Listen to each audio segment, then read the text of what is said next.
Hello and welcome. This is a drink called How to Make Iced Carbonated Gatorade Zero Sugar Glacier Freeze Iceberg. First thing you gotta do is you put the ice cubes into this mug.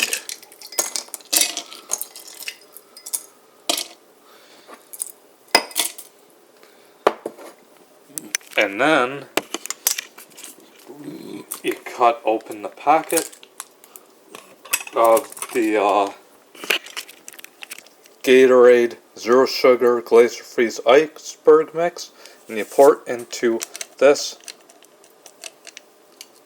mug. Then after that, you pour in the water, and then, last but not least, you pour in the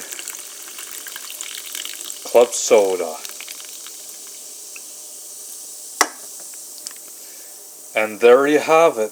There is your iced carbonated Gatorade Zero Sugar Glacier Freeze Iceberg. Enjoy, folks, and thank you for watching.